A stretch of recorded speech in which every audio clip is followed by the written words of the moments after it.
Oh, and we're live. Welcome, folks, to another episode of Let's Talk Common Sense. I feel really embarrassed. I feel like I've been sent to, you see in school when you get sent to the principal's office and you have to go tell them what you did. That's how I feel right now, because we haven't had an episode for a few weeks. And it's literally because of me. Like, I can't blame the producer. I can't blame anybody. It's just me. Been busy. Had a lot going on and just scheduling confusion. And, there's no excuse, but I'm sorry. But you know what? I'm here now. I'm sorry. I'll take the detention, sir. Let's move on. It's good to be back. Now, has much happened since I haven't been here?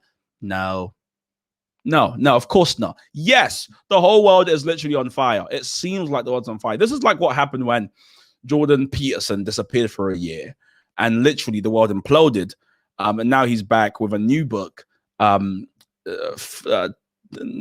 Beyond Order, something like that. It's an interesting book that I'm going to do some discussion on soon on Common Sense, so look out for that. But yeah, lots been happening. Of course, we've saw the bombshell interview with Harry and Meghan.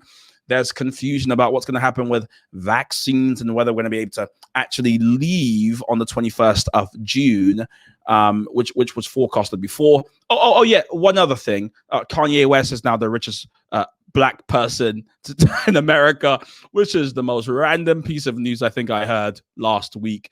But all of these stories and more are all on tcsnetwork.co.uk if you want to read about it. The story I want to focus on was a story that did really well online, actually. So I shared an article on LinkedIn that had over 10,000 people sharing it and engaging with it. And it was all about Brampton Manor, this school in Newham that's become, for the first time ever, they've beaten Eton for places in Oxbridge, so to speak, so Cambridge or Oxford. Now, I don't care much about those systems, but it is important to note that the story shows that for a lot of these young people, it's literally a ceiling that keeps them from rising. If given the right opportunities, they can rise, they can ascend. And that really story to see. All these stories, as I said, you can read them on Common Sense. What I want to focus on a bit, just at the beginning, and I've got a wonderful guest joining me. He's back. You all know who it is. He's back. I'm going to meet him in a minute. One story that's really interesting to me is obviously about vaccines. Now, the UK love the Conservatives or hate them. They are doing well with the vaccine rollout. We're currently third, I believe, in the world, behind the UAE and other places. And we're doing well. People are taking the vaccines. People are taking it. They're taking a shot. Some people are having mixed responses. I've had people speak about, they couldn't get up for 5 days after. Some people went for a jog the next morning. But we had Boris Johnson give a press conference a few days ago. I love when he announces that he's going to give a press conference because you just immediately get people going, go away, go. But in this press conference, he basically said we're having some issues with how we're procuring the vaccines because India, where the AstraZeneca vaccine is manufactured, there's some issues there in the production line. But for the most part, he came to reaffirm that we should be okay for the 21st of June. So for everyone who's jogging right now, doing press-ups, getting ready for that wonderful day, it seems like we may be on track, but it will only work if people keep taking vaccines. So let's bring in DISUNOMICS and talk about this whole vaccine thing. Brother, how do you do? Yeah, I'm not doing too bad. How are you doing? I'm good. But now, let's just get the cat out of the bag. Have you been paid by the government to take vaccines and go around telling people to do the same? No, because if I did get paid, I will be in everybody's house making sure they get my vaccine so I can get paid again. It's ridiculous. I don't know why people thought I got paid. If I got paid, I'd have said it because you're not going to beat me. All you can do is complain. I was like, whatever. But no, yeah, I haven't been paid. You had a lot. That was really interesting to see. We're talking about it off air, about how you took the vaccine. Which one did you take? Pfizer. Is that the good one or the? Yeah, that's probably, it seems so far. It's so far like from all of the reports of like likelihoods to feel unwell and efficacy and just your symptoms afterwards. It seems like the best one thus far. Yeah, and is that the one-shot one or the two-shot one? Two-shot. I think only the Johnson & Johnson one is one shot. Moderna, AstraZeneca, and Pfizer are 2 shots. Got it. Now, it was really interesting that we should start here because, of course, like I said, the vaccine rollout is going well. It's successful. for the most part, you know, even in America, we had Joe Biden today. He promised that in these first 100 days, he would have 100 million people vaccinated. He achieved that in just 58 or 59 days, I believe. Like the vaccine rollout seems to be working. But you know, to this point, you know, people are still skeptical about this whole vaccine thing. What was your experience? Just tell people again of what happened. You know, I joke about it, but you essentially took the vaccine, you shared it online, and then essentially what happened? Okay, so I was invited to take the vaccine due to some apparent health condition when I was like 3 years old. I still need to go revisit that because it sounds exaggerated. But I was okay, I'll go take the vaccine, whatever. So when I took the vaccine, it was a very efficient process. I got there at 5:30. I was out by 5:39. Very efficient. I was read details about the potential symptoms. I was given a pamphlet that showed potential side effects and how likely they are, like less than 1 in 10, 1 in a million, whatever. And then obviously after taking the vaccination, I was made to wait in the room just in case I had any allergic reaction, and then I was dismissed. So I thought it'd be cool to share this experience because there's people they're not going to take the vaccine no matter for love or money. There's people who are going to take the vaccine. There's people who are on the fence, and some people are on the fence because they're maybe scared of the whole process, whatever. So I thought if I do a video, I'm just a normal guy, just like the rest of you lot. So if I do a video and show you that it's not as daunting, it's quite efficient, then maybe you won't be too worried in that regard. So in the video, I said, listen, I understand why people are adverse to vaccines because of some of the stuff that's happened in the medical industry in history, especially with Black people. However, I personally don't think this is the case, but I would advise everybody to make sure they do their research, come to a decision with themselves and their family, and try not to fall into the trap of conspiracy theorists. This led on to be fair, let me be honest, it got quite a lot of views, quite a lot of likes, and most of the comments were positive. But the conspiracy theorist whack jobs were knee deep in the comments, and they were going ham. Like they were relentless in some of the things I was saying. And then over the days, like I got some medical professionals to come in, and because obviously I'm disproving what they're saying because it doesn't make sense. But when medical professionals come in with a medical twist to it, you saw like how they kind of start to backtrack and jump onto another argument, and yeah, it was just crazy. I was getting insulted, I was getting accused of being paid, and it's just a very interesting experience. So am I right in thinking this is predominantly in communities of color? Yes.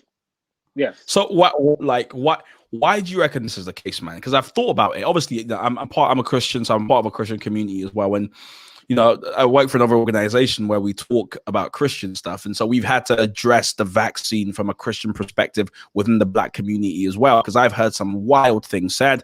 There's folks who believe that the vaccine uses the cells of dead babies. People who believe that there's something in the vaccine that's the mark of the beast. Of course, we've heard the more popular one about Bill Gates is using it to. Now, a part of it is like, ha, conspiracy theorist.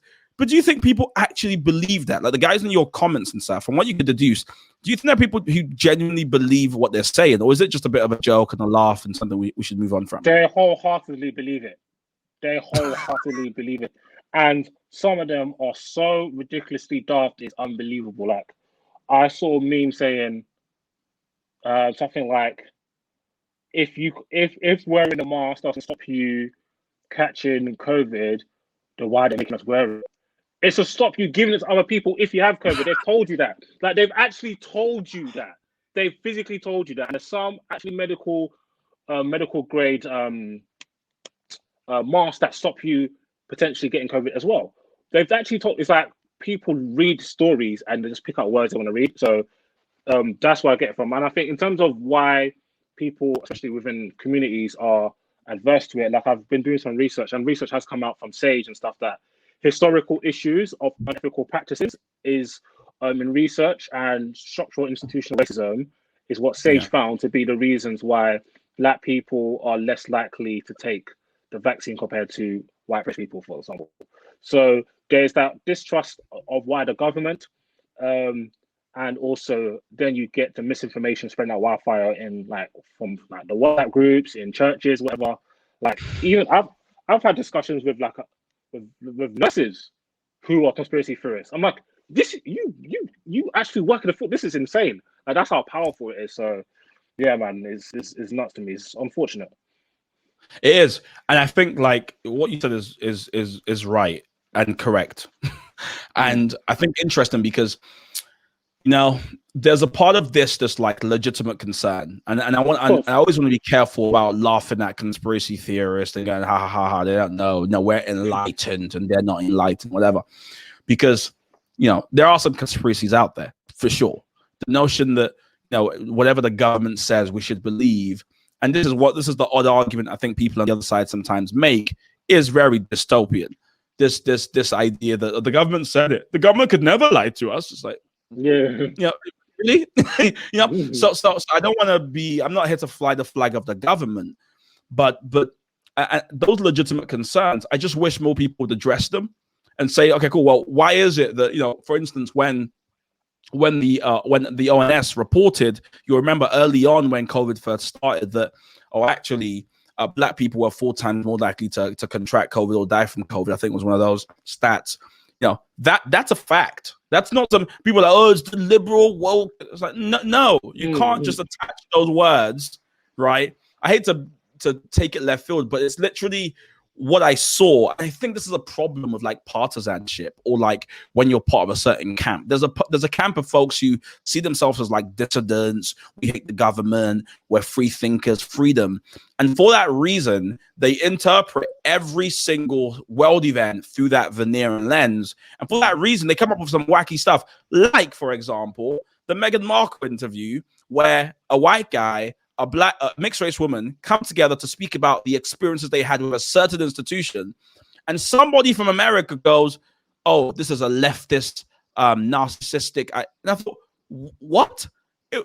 How could you get into what happened with Harry and Meghan? Political this is the woke leftist narrative.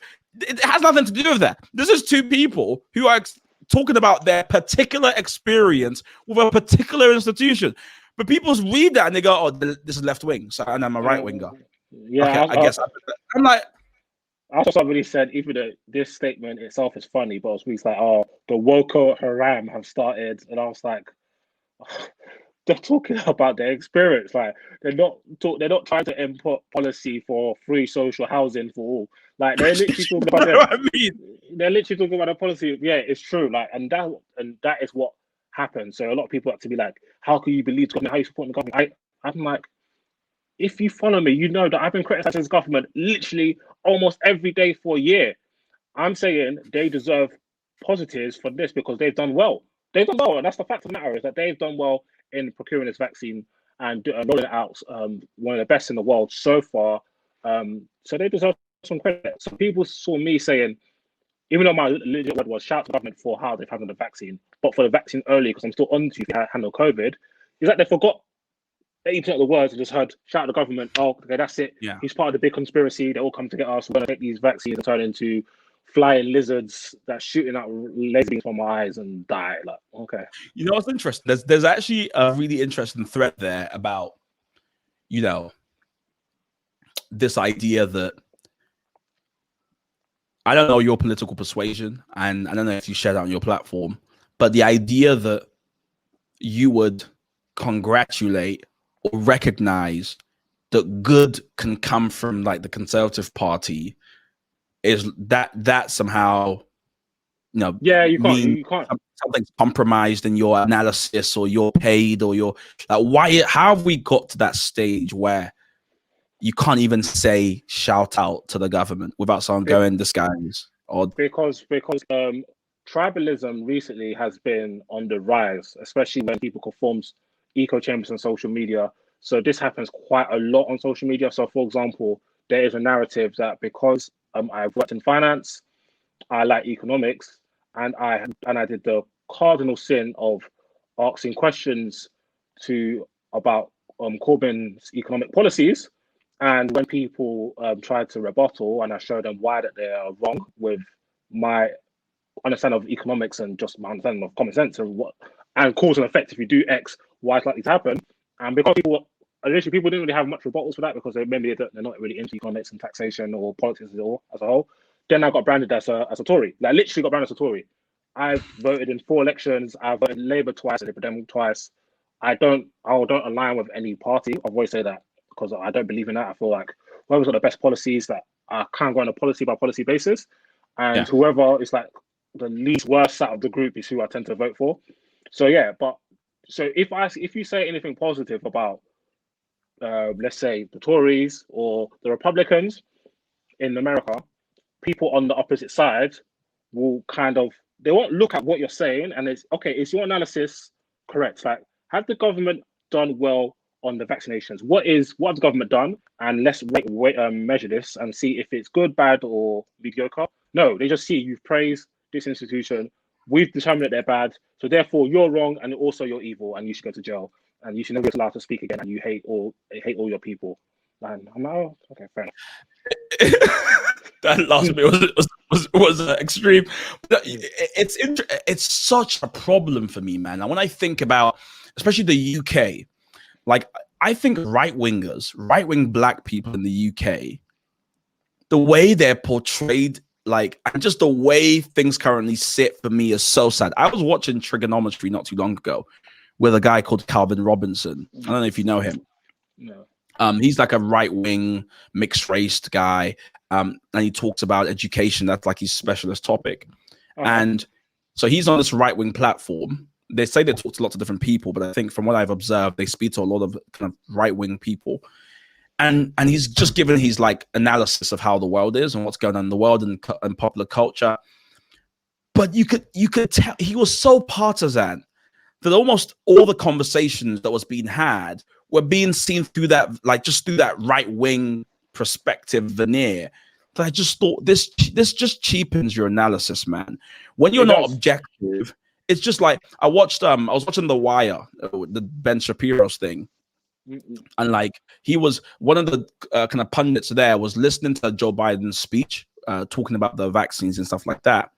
And he was listening to it live, and he was recording himself reacting to it live. And he would pause it every few minutes and just make a joke or say something. And all that exercise was him thinking of ways to take whatever Joe Biden says and just kind of flip it through a right wing. And I thought, this is not even interesting. So Joe Biden will say something like, we're making progress with the vaccines. He'll pause it. He'll be like, oh, Trump is when I really got the vaccines. What are you talking about, Joe? And then play it again. And he just kept on doing that. And I just thought, this has got to be so destroying to not be able to think freely and go, Joe did well here, he's doing bad there. But to see him solely as a bad person that's ruining the world, and that's the one kind of caricature you're willing to hold it, that's the one idea you're willing to hold in your head, it doesn't benefit anybody, especially like the black community who are very conservative culturally anyways. This is what drives me mad. So when people say, how can you be black and conservative? Go and ask your mum and dad. Go and ask your Nigerian mum and dad, auntie and uncle, because they have shown you how to be a black and conservative for their whole lives. All your people back home, they are conservative by nature. Like if you look at, obviously this is probably off something, but if you look at how African Caribbean cultures have views on marriage, kids before marriage, LGBT community, all on various different topics in terms of like big state versus little state, how much money you should, and how much money the state should be providing for you. Like, we're culturally very conservative, like very, very conservative. I'm not saying it's right, I'm not saying it's wrong, but that's the reality. So it's just a bit ignorant to me how people go on. And I think conservatism and liberalism, they're two ways of thinking. Me personally, I don't understand how you could be so one or the other. I like to look at things objectively, and maybe on one issue I might stand more liberal, and another issue I might be more conservative. It depends on the issue. But I don't understand how you can be so of one side, and how you can completely if things are straight into the worms of fascism, then yeah, I understand. Do you see what I'm saying? But I think people take conservatism and they think it's fascism. Like, they generally believe that a conservative political theory means you hate poor people, you hate black people, you hate LGBTQ community, you hate disabled people, you want everybody, you're here for the rich, you hate the poor, and that's what. No, not necessarily. It can be for some people, it cannot be for other people. So hear their opinions first, and then you can pick apart if they're making any sense or not. But Nah, if you're black and not conservative, I get very passionate about this because obviously, like common sense, the whole point and the reason why this whole thing started was because I just got tired of seeing left wing versus right wing and very shallow. It's just like, it's boring. Like I go and watch like a certain channel and all they talk about is how the world is systematically against everybody. That's all they ever say. Literally, that's the only analysis. And I go somewhere else and like, yeah, nothing's wrong. The world's fine. Yeah, I'm fine. Like, you know, it's like, come on, guys. Like, surely you both can see how like you're both crazy to think what you think. To think everything is as a result of a structural force, and to think that the world as it currently is absolutely fine, and we don't need to advocate. I mean, come on. You know, you can look at the history. It's like the people who choose to have amnesia with the royal family. It's possible to believe that, you know what, maybe we should have a royal family because, you know, what would we replace it with? An elected head of state, would that work? Do we need, okay, that's a, you know, but also I know what's happened historically, and I know why there's a debt, so to speak, that needs to be paid, and all the, you can hold those beliefs in your head in tension. You don't have to kind of be a worshipping, I love the monarchy, I love the royal family, or get rid of it. And it's such a shame that that seems to be the width for debate in this country right now. It's like it's one or the other. The idea that you should have a more nuanced, and I say that as patronizing as it may be, you know, the thought that you have a more nuanced perspective as to, well, maybe there's a bit of, that's just like, no, that's the cardinal sin. Like, no, you pick us up. And the funny thing is that people only use nuance from my observation. I mean, be specific. The only time I see nuance used on social media is when one person from one side is doing their one side thing, whether it's left or right person, and then people are showing that what they say doesn't make sense, and then they just say, "Oh, you're not looking at the nuance," because they don't have anything else to say. But nuance is the actual perfect term. And I always say, life. I said when people also said there is a scale, you know, like there is a scale, like there's two extremes. Why do you have to be on one extreme? Why can't, like, isn't there a thing called balance? Like, I just don't understand why people feel like things can only be one way. Either, as you said, death the royal family, hang them outside the House of Commons, or no, they're the greatest thing. How dare you question them? The Queen will never do that, because I know the Queen so well. We never spoke. Like, right, when I see that happen, I'm like, oh, the Queen, she can be wrong. The institution has been wrong historically. They've been on the wrong side of history. That's happened. Yeah. So it's possible for something to be wrong and for you to still respect it. You know, one thing I hate really quickly is when people say stuff. I read it this morning when I woke up from one of these right-wing channels, whatever, and it was like, if you don't like the country, leave. Oh, sorry. If I don't like something, I have to never engage with it again, because that's obviously how life works. How about I don't like it, but I want it to be better, so let's make it a bit better. Like a leave. Actually, know what's so funny, because what you just said is exactly what they accuse the opposite side of. Like, because you don't like something, you can't engage in it. It's the same. They do the same thing. Like, it's just insane. No, I every time I compare a country, I'm not gonna leave. I said, unless you're giving me all the tax I paid back for the last 31 years, I'm not going nowhere. So, and I've got a British passport. You don't get that tax back. Exactly. So I'm not leaving. So we're to stay. So yeah, no, I'm not leaving. Insert the meme of what's it called? What's that film? I'm not leaving. Oh, Jordan. Yes, Wolf of Wall Street. Yeah. So yeah, I'm not going anywhere. Yeah, no, it's baffling to me, man, and it's important to note here that, of course, we're talking about right wing kind of politics here, but I think the same thing is true of left in politics. It's really a plague on both houses. If I'm honest, I just think the way we do political discourse in the UK right now is tiring, it's boring, and it's mind numbing. It's mind numbing. You've got folks on Twitter who would tweet something, and then hundreds of people, thousands of people even will retweet it, and they're just further entrenched in that myopic view of the world. It's insane. It's a problem. It's insane. It's utterly insane. It's worrying, and there's not. Of course, that we've had a two-party system for so long. Like, it doesn't. It's actually frustrating. Like, something when I'm seeing the people on the left doing their thing, the people on the right doing their thing, and I'm seeing people on both sides like shouting at each other for doing the same thing. I'm like, you don't even know that you're both equally as mad. So I tweeted today about political homelessness. Is that what you're experiencing right now? Because I feel politically homeless. I've always felt that way. Don't know where I belong.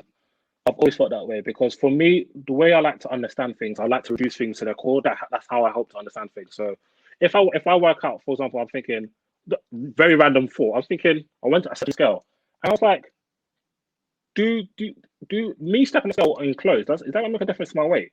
And then how my brain works to work out the answers. Like if I wore 100 layers of clothes, obviously it's gonna make a difference. So clearly, clothes make a difference to weight. So I like to reduce things and make it as to understand. And then when I looked at so when I first got into politics, I just looked at things very simply. I'm like, okay, cool. So we have this way of thinking, we have that way of thinking, we have this party. They tend to fall on the conservative side of philosophy for every single policy, no matter what time of the year it is, no matter what's happening in the economy. It doesn't matter. Same thing like myself. That doesn't make sense. How could hundreds of people have the same view on everything all the time? Surely that just for the law of averages, it doesn't make sense. Of course not. It doesn't make sense. So, and that's why. So ever since then, I've always been like politically homeless. I've had people that I maybe admire or know what they say. Sometimes I might see somebody from the conservative side of the room say something. I'm like, you know what? I really agree with this. And sometimes I see someone from the Labour side of the room. But it's funny when I champion somebody. So I'm like, if I'm championing something Jeremy Corbyn says, I have so many people say, "Of course, you hippies." Da, da, da. I'm like, you lot don't know that I've been called a raging conservative for criticizing it last week. Like, no. So I just feel politically homeless and somewhat in terms of I've just accepted that as I was going to be that way.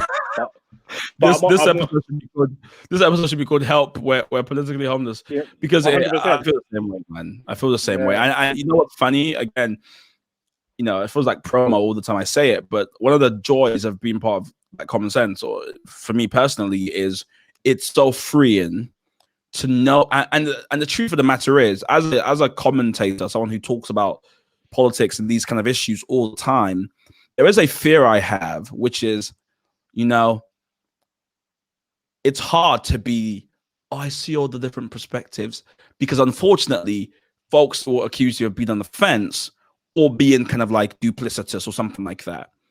And so if you put out a tweet, I want to imagine, you know, I was that person. If I put out a tweet saying something like, you know, the Labour Party did well with this, and you get, you know, 2,000 people say, we love it, we love it.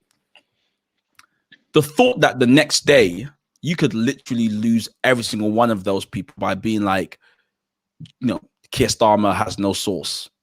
All right. And people are like, what? You know, that fear sometimes does make you feel like, okay, maybe I shouldn't tweet that. And I think people don't knowingly get into that echo chamber. They kind of, it's soft. You know, it's subtle. It's, you know, like, okay, you tweet, you can see what's been liked. You can see what people are engaging with. You can see what's getting your book deal. You can see what's getting, you know, what's quite frankly getting, you know, editors in your DM going, you know, could you give you 500 words on this? You know, we'll give you, you know, 600 quid for it. The minute that starts happening, I think that's when you start getting into this thing. And I've seen some people online, and maybe I might be accused of this, who are so obtuse with their like left-wingism. Like, if you're not left-wing, you're stupid, you're dumb, you haven't thought about it properly. You know, you look at families. I'm like, just stop. You have a perspective, that's okay. But to think everybody must think the same way, or, you know, they haven't thought about it, it's like, and young people do it the most. Young people. So I hate to go back to this. On Clubhouse, I've left that app now. So I left that app mid-December. I was like, no chance. Yeah, I'm done with it now. It just used to get me annoyed. Like, I remember I joined one of the groups, and one of the people was saying something. I could tell he was young because he was like a politics student, first year politics student. And so when I jumped on, he was saying wild things. So I called him, I started asking him questions. I was like, how could you say that? And someone jumped in like, oh, Mike, can I just say you're being very like rude to him right now? I said, but he doesn't know what he's saying. Yeah, and he's really confident about stuff he doesn't know. And there's nothing wrong with calling people out. I was hoping to help, because you can't be 19 and calling the Chancellor of the Exchequer an idiot. And he's stupid. I was like, he's not stupid, though. You can't say that. You're literally learning the fact. But people just feel obtuse and so confident in what they're saying, and it just really, it gets to me. But sorry. me, you have the same experience. Like that stuff rattles me. So, for example, when we're talking about policy in terms of like public spending and stuff like that, and people are saying, "Oh, this is wrong. You shouldn't have that opinion." I'm thinking, do you even know what we spend on? Do you know how much of it we spend on? Do you know how it even works? Like you don't actually know. So one day I deliberately made like a table. I went on the one of the websites that shows the government spending over the years. I went from John Major, John Major, and I got how much we spent, how much was it on welfare, and the percentage and stuff like that. And I showed it to people and said, if you look, the percentage that's spent on welfare doesn't really change that much. It's just within welfare, maybe governments might put so much into this budget or so much in that budget. Like, and when we say stuff, oh, the magic monetary, how do they manage to find money for buying these new weapons? But don't, because there's a budget for everything. There's a budget for defense. Literally. So they have money put away for defense. So it's not like, oh, it's just frustrating. And I'm not even a government. And what annoys me, because they're so obtuse, because they completely disregard the fact that this person may not be affiliated with the people I'm criticizing. They might not. You don't know anything. You don't know nothing about that. They just tweet X. So don't take the identity and then make a whole analysis in your, well, I wouldn't even call it analysis, an assumption in your head. It's just too much. It's just too much. It doesn't matter. And I thought I was the only one. I thought I was the only one who thought that way, but I was glad to see there's more. I'm thinking, or maybe I'm the mad one. Maybe I've got it wrong. It is, yeah. We feel like two old men at a pub just complain about the state of the world and how things were better back in. It feels like that sometimes. Like it's one of the reasons why I have a love-hate relationship with Twitter. I used to tweet a ridiculous amount, like literally every thought in my head, and that's how like the Twitter grew. And it got to a stage where I just kind of got tired of it all, so I just stopped. Now I might tweet the odd. You can do it. Have a great Monday. Then I'll just leave because I do not blame you at all. I do not blame you at all. It's genuinely too much for me. Honestly, it's way too much. I'm hoping, by the way, I should probably say this right now because we're recording this online, you see. And so I keep getting a flashing warning about my Wi-Fi. So I'm hoping, and now it's disappeared, but I'm hoping this is great. If it's not great, folks, I'm sorry. But this is my fingers crossed that this is good because I've been getting that flashing thing for a bit, but there's nothing I can do. Anyways, let's move on to this thing you said. You said something about a two-party system, and I was talking to a friend about this 3 days ago. I was saying that we've actually slept walk into a two-party system in the UK, and that we had the Lib Dems and we had their demise, of course, under the hand of the SNP. And literally Labour's demise as well. When I do electoral mapping, I'm like, I don't see how Labour's going to, but that's another conversation. I really don't see how Labour wins like a majority for a while, but we can talk about that in a minute. So then we had Change UK form, and a lot of people are like, okay, Change UK will be the third party, and then that didn't materialize. We also had, obviously, the Brexit party form, and again, we thought this might be the credible, third, but again, that didn't materialize. And now we had a new leadership. Nigel Farage just stepped down from the helm of the Brexit party. He's now going to be making He's a YouTuber now, essentially. He's like making YouTube videos, and as is Katie Hopkins, they all make YouTube videos now. So really interesting to me actually to see, the choice right now looks like it's Boris Johnson or Keir Starmer. And I tweeted it a few weeks ago. Do you know what? Yeah, when you said that, do you know when you know something, but like saying it simply. Remember what I said? I take things in when they're broken out simply. That's legit the choice. Like, oh my god. It's like saying your head stuck with so much pain. It's just, oh my lord, man. What do you make of that choice, man? It's like I remember them drinking games people play, just ridiculous. And somebody asks like, oh, would you rather your parents watch you having sex or you watch your parents having sex? Neither. How about neither? I don't want never. Neither. Just never. In fact, why are you asking that? Like, I should fight you for asking me that. That's how I feel about Boris versus Keir Starmer. Obviously, from our last pod we did together, you know how much I'm not the greatest fan of Boris, and I also think the coronavirus job has been nothing short of horrendous.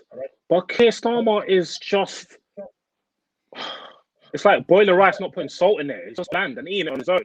Like, it's just bland. Like, I haven't seen any. The government have made so many mistakes in the last year, so many, and it's just like, yeah, government mistakes, but yeah, like there's no real charisma there. You don't really have any belief in what he's saying. He doesn't challenge the government enough adequately on certain very key issues. So I just don't, and I don't see how Labour have differentiated themselves from the Conservative Party. And with what you said about the looking at electoral mapping, I felt that way even before Labour announced a what's it called, the replacement of Jeremy Corbyn, because they got absolutely like slapped in the last election, for lack of a better term. And just it was just the turnaround of seats. I was like, it's going to take like a decade. And now Keir Starmer, I'm like, I might as well add another 5 years because he has no chance in the next election. Like, how could you not gain ground? I think was it a YouGov poll I saw literally 2 days ago. It's like Boris was like the most favourable option. Don't know was second, and then it was Keir Starmer. Somebody said, "How can you be behind in a poll to somebody called I don't know?" Which was a really funny tweet. But like, like people would rather bet on something they don't know than you. After a horrendous year for Boris, a horrendous year. Nah, man, it's just. I know I'm not voting Boris. That's bad because you can't be rewarded with this. But I don't know what to do. I'm gonna do my ballot. I might turn it into a paper plane. I don't know. Bro, I don't know what's going on, because I was telling you off air, like I had so much kind of anticipation for Keir Starmer, because for the most part he had been a minor player in kind of Labour politics. And that excited me. I thought, well, he doesn't have the narrative baggage. There's no crazy bloopers and gaffes, that I can be like, oh, he's got that skeleton in the. So I thought, oh, a fresh start. And I genuinely think, I don't think I've seen in public life anyone as dry and genuinely just uninspiring. Like at a time where you can literally like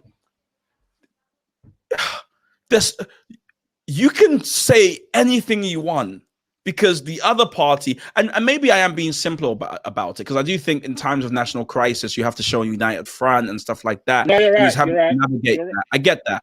But even still, even before now, there's just so many things that he could have hooked himself on, buy a pub, make a like campaign, be literally the thorn on the Conservative Party side right now, and he's just vacant. He's just not there. He's not even understated. He just isn't there. Yeah, like you're so correct. Like a good example of this is for the free school meals thing. Rashford made the government look silly. That's your job. Like, and you're saying, thank you, Marcus. Are you not embarrassed? Are you not embarrassed? Like, you're meant to be the leader of opposition, and then now people, even your own supporters, are tweeting that, oh my God, Rashford should be our next leader. Like, it's just so bad. And you're right, in terms of certain instances, like when it comes to the vaccination, you can't always be like, yo, we hate the government, they're terrible. You can show a united front and always try and do things in the best interest of the people. But there's been so many opportunities to show people that I think I'm trying to get an example. I think it was David Cameron. My friend was telling me that David Cameron, when he was in the run-up, he was like, I can't believe Gordon Brown was doing this. And then I think he was the same one who was terrible example, forget that. But MPs have shown in the past, they can come out and criticize you for doing something that they may have voted for themselves. It's just it's just a political. Yeah, it's just a little game, because not everybody's gonna be like, oh, Keir Starmer said that. Let me go and check like if you vote for that. They're gonna be like, yeah, Keir Starmer's right. Do you know what I'm saying? So it's just poor. Like, you're not charismatic. You don't even, when you're an opposition leader, you literally don't even have to execute any of the things you're saying until you win. Like, you could be promised people. I'm not saying promise people anything, but that's one of the advantages. You can just be telling the government, you have the benefit of 2020 hindsight. You could be like, oh, I can't believe the government did this. I would have never done this. And this is why if you vote for Labour, XYZ, he's kind of just like, my name's Keir Starmer. Well, do you know what's sad as well? I mean, I do feel sorry for him, because one thing I was reading an article not too long ago, I forgot in what paper, but someone was saying that one of his problems, he's not playing politics, and so but he's playing with someone who's a politician, like Boris Johnson is a career politician. He understands messaging. He understands, like he made us all forget about the crazy things he said, and I say us all. Some people obviously didn't forget. When he was London mayor, hanging on a zip line going, we forgot all the stuff that he had said about black people, stuff he said about women. In fact, we when he was elected prime minister, we actually did a thread on Common Sense of all the things he'd said about black people. So people remember, just so you remember. Yeah. But he's a master politician in a way that Keir Starmer doesn't seem to be. Because here's the thing. Keir Starmer often says the right things, but it just doesn't cut through. He doesn't cut through the noise. It doesn't land. For instance, in the middle of a pandemic, Dominic Cummings, who we saw come out publicly, and pretty much, I think that was the watershed moment. I was arguing on an event not too long ago. I was on some online panel, and I was saying that's when the government lost control of the people. Because it did. That was just, people are like, oh, no one cares. It's a Westminster story. Maybe the intricacies people didn't care about, but for what it represented, it was, is this actually an emergency or not? Because if it's an emergency, he will fire this guy straight away. But he didn't fire him, right? Now, that same guy receives a 40,000 increase, whilst the NHS are being given 1%. That is an open go. If you're the leader of the opposition, that is where you strike. Oh, guess what? They then start making a film about how good they've been on dealing with vaccines. That's what the Conservative Party do. They commission a film. They released a trailer not too long ago. So if I was the leader of the opposition, I'm like, let's get it. This is so. But what does he do? He goes, we would like the government to tell us how much they spent. And I go, like, I understand you not wanting to play politics. Then don't be a politician. It doesn't make sense. Like, it's like, do you know what? I'm an electrician. I just don't want to really play electrics. It's dangerous. Like, it doesn't make no sense. Like that, especially if you believe your party are in the best, important position of power, will take Britain to where it should go and be the best for the people, for all people. It is imperative. In fact, it is the number one item on your job description. I always say, the number one item on your job description as an MP is to get re-elected. That's all. Yeah. Like, you have to win the election. So do what you need to do to win the election. And he's just there, I don't know, catching vibes. Like, he moves like he's on a beach club. Like, do you not understand that we're in a global pandemic? Your opponents who have significantly more seats than you, so anytime they want to push on if they can, are making errors where you can pounce on every single time. Like, every single time. It's beyond me. It's beyond me. So I want to go through a list with you, which you might be shocked about. And it's a list of, this is a YouGov poll on the most popular Labour politicians in the UK. Okay. Now, you get to tell me how you want to know. So I can sort them out by popularity or fame. And I can sort them out by millennials, Gen Zs, baby boomers, men, women, or all. So what would you like? The popularity. Popularity, and then what, amongst all or millennials, Gen X? All. Yeah. So the most, according to this list, and this is a YouGov poll, number one on this list right now, I don't think it's ordering it properly. It's giving me, okay, well, number one, it's so Keir Starmer's 32%. He's number one. I don't think he's number one because it says one, but it's not giving me the well, yeah, no, it is number one. Yeah, one with 32%. Number two is Sadiq Khan with 31%. Number three is Ed Balls with 30%. Number four is David Blunkett. And number five is Ed Miliband with 24%. What are your thoughts on that? To not see Jeremy Corbyn is completely unsurprising. Actually, no, I thought he'll be like maybe 4 or 5. I can't believe Ed Balls is that high. I'm flabbergasted. So Jeremy Corbyn's one for fame. So when it comes to famous, Jeremy Corbyn's one. Yeah.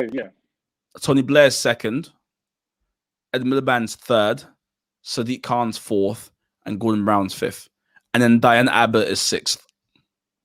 Okay, so that doesn't surprise me at all. I'm pretty sure maybe amongst millennials, Jeremy Corbyn fares a lot better than some of these other politicians. But I'm still surprised that Keir Starmer is just overall number one. That's crazy.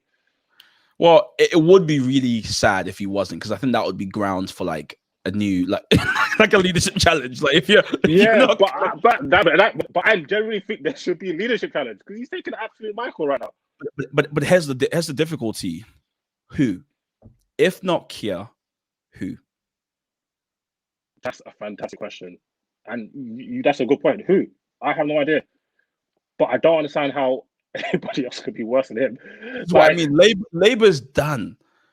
As the young people would say, Labour's done out here. Like, and the thing is, Labour's been done out here because when you actually look historically, before Tony Blair came in, what was it, 96, 97? The last time there was a Labour Prime Minister was in the 70s. Yeah. So literally since the 70s, we had a cheeky Blair for what, 13 years? And then it's just been strictly conservative. Yeah, so Labour's done out here. Absolutely done. What a way to end the podcast. Labour's done.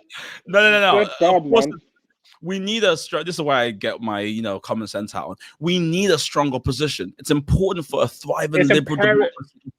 It's imperative. Like somebody at least like the government are running around like doing nothing. I ain't heard anything from Dominic Raab for time. I know he had. Did you know he has a black belt in karate? Is it? He probably achieved that over the last year. the most random, because he looks built. He looks pretty built. Yeah. He looks in shape. So he's a black belt in some like form of karate, and he's meant to be like amazingly kind of good, skilled. Okay, so at least so that's why his talent truly lies then in martial arts. So, I think so. Also, I'm sure you've seen all the pictures or images of Matt Hancock just jumping around. Hey, that guy! I thought Mo MP would be a worse photo op than Boris, but man, Hancock is giving him for a run for his money. He's old. If somebody just wanted to put a picture of unathletic, you look at Matt Hancock. He's so unathletic. He's always looking confused and bemused. And yeah, shout out Matt Hancock out there telling people that he's got a good deal for the nurses, giving them a 1% pay rise when inflation's at 0.9%. Yeah, fantastic. He did a great deal there, even though the DWP and HMRC have 3% and above pay rises. So shout out him. No, it's again that's a story that we've covered as well. It's really interesting to me. I don't know what's going to happen with the future of politics in this country. Like I said, the war fire. I was going to say this, like I don't know. A part of me thinks, like we'll end this because I always think to myself, is more happening in the world now, or is it that I'm older and so I'm like seeing more stuff? Yeah, so because I'm thinking. The last 2 weeks in the news cycle have been wild. As in, like, I've been waking up to check the news, or people have been messaging me, Mike, what do you think about? And I'm like, is it that I'm just older and I care more? Or like, because when I was young, I feel like nothing was really happening. People were just coming to this country and having fun. Yeah. I think definitely us being older and having actually caring makes us more hyper aware. It's kind of like, or you want to buy a new car, then you start to see that car everywhere. But I do think this last few weeks have been nuts. Even the whole EU, like, oh, we're going to stop taking AstraZeneca because of this. Okay, do you know what? Psych, we're going to start re-administering them again. Like, so many wild, crazy things are happening. Crazy. Like, you have a shortage of vaccinations. You're going to stop vaccinations because of these pretty unfounded claims. Oh, mate. No, it's been crazy, but it's why people like you, platforms like yours, are so important because when it feels like a law, I kind of feel like we have a duty not to just be like boring, dense, heavy consumption, but to kind of just help people have a bit of kind of fun, dare I say it, and then kind of enjoy some of the things we're talking about as well. Because otherwise, it's just too much. To be quite frank, it's just too much. So. yeah, like tell people they can find more out more about you. Like you're a great guest on here, so we definitely want to have you back and stuff like that. But people Anytime, can people can also obviously check out your stuff whilst you're not on here. So tell them a bit about how they can find out about that. Yeah, so currently I'm doing like a Monday quick news show. So that's on Mondays. That's on YouTube. So YouTube, you find just search DISUNOMICS on YouTube. You can find me on Instagram, DISUNOMICS, and on Twitter _nomics. And I'm also on Patreon. And I've got a podcast called DISUNOMICS. So anywhere that you stream your podcast, you can catch me there. Love it. Thanks so much. That's great. I enjoyed it. Very triggering. And, folks, if you're listening, be sure to hit the subscribe button too. I'm not going to make any promises this time, but I think we've got a good production line up again. So just be. I hope to see you next week, and be sure to share this podcast with somebody that you love.